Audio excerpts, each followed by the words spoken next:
Hello, everybody. Welcome to the Energy News Beat Daily Stand-Up. My name's Stu Turley, President and CEO of the Sandstone Group. We got a lot of fun things going on around the world in energy today. And today is August 9th. So thank you for stopping by the podcast today.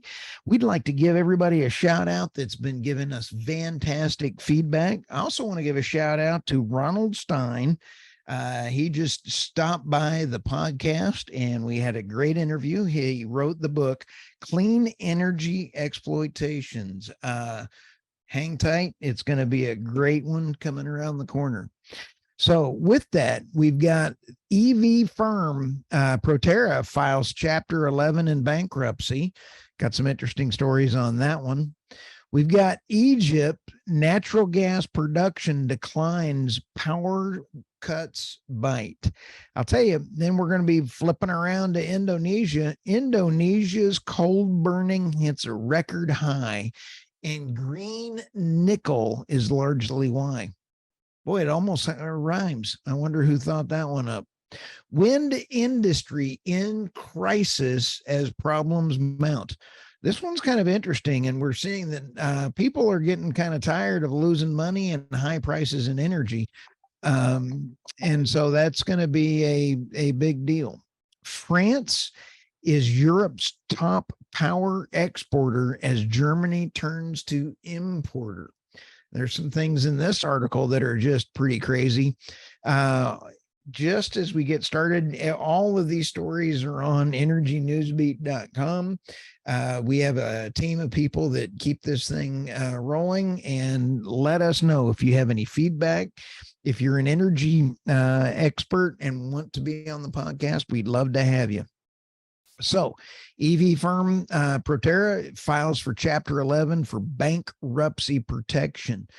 This is coming at a time when I just visited with Ronald Stein about how many EVs are on the parking lots, and they're just not selling very well. Protera is a company making EV parts. Protera, whose shares nearly halved in value after the bell listed its assets and liabilities in the range of 500 million to $1 billion. The company had a market value of 362 million at last close. In January 2021, Protera was valued at 1.6 billion.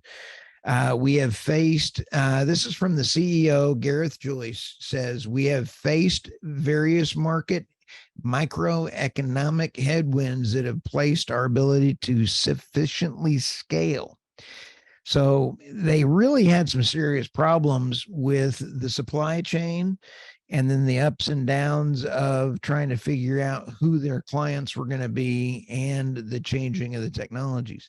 Here's the one that kind of got me all worked up on this, is that I'm trying to get more information around Secretary Granholm sold her shares in this stock. Did she know they were about to file? That's a good one. I doubt it'll ever get investigated. Just thought I'd ask for some friends. Maybe we all go to Congress and become stockbrokers. Just a thought. Okay, next one coming around the corner is Egypt's natural gas production declines and power cuts bite. This one's kind of frustrating for folks. Egypt's natural gas production fell to a 3-year low in the first 5 months of 2023. Figures from the Joint Organization's Data Initiative raising questions about the country's efforts to position itself as a regional energy hub. Gas production between January and May declined by 9% and 12% compared to 2021. So where this is, Alumide IJ says the decline in production from the field is having notable impact on gas output, and the field accounts for approximately 40% of the country's total gas production, LNG analyst at LSEG. Both ENI and the Egyptian government are commenting on this. It's really pretty frustrating from the standpoint that the natural gas did not have enough money invested to keep the decline curves going. So, rolling blackouts this summer have raised questions about gas supply, which accounted for 77% of Egypt's power generation. This is crazy. You have to invest in energy in order to continue low cost energy. I've got the other story coming up here is about France, and we're going to talk about that in just a sec. So, well, let's go ahead and cut to it. France is Europe's top power exporter as Germany turns importer. There were some numbers in here that I didn't quite agree with when you consider Norway and Sweden, whether or not Sweden and how they were calculating it as electricity or pure energy is in the form of natural gas or others. So there's some question on that. France's total net exports amounted to 17.6 terawatt hours, with most of the power flowing to the Great Britain and Italy, according to Ian Apsis that laid out imports and exports. French nuclear output is a cornerstone of the whole Europe. It's the shining star of the nuclear market in Europe, but it's only at 50% of its capacity or less, because over the last 20 years, they have not put money back into their nuclear fleet. I believe they have about 54 nuclear reactors, and 25% of them are running. So those 25% are not going to be able to sustain this amount of output for very long. Their pipes are rusted, and you've got to be able to maintain a nuclear fleet. Last line in this article is pretty funny. Germany's closure of its nuclear power plants was the reason its energy balance flipped to imports, the report found. So Germany has been the poster child of renewables. They just closed down the last of their, I believe it was 20 nuclear plants in their fleet, and now they're importing energy from France out of their nuclear fleet. This is energy hypocrisy at its finest, and you just have to get a chuckle out of it. So Germany thinks that they're using renewable.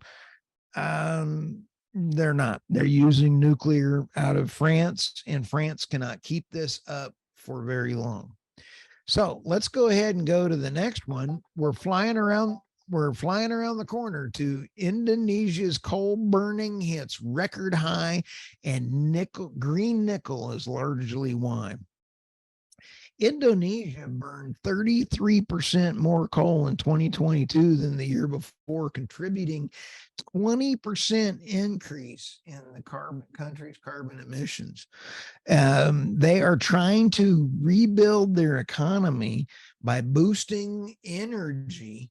And it's the same thing that Germany is having, is their economy is faltering because manufacturing is not capable of keeping up. So the data shows the country coal consumption may to be the highest by a very large margin. It is also looking with increases in oil is up 12% and gas 1.2%. It is amazing that they're having to resort to coal. None of the world's top 10 largest emitters have seen growth in 20% in the last 15 years. Coal is king again, as Michael would say.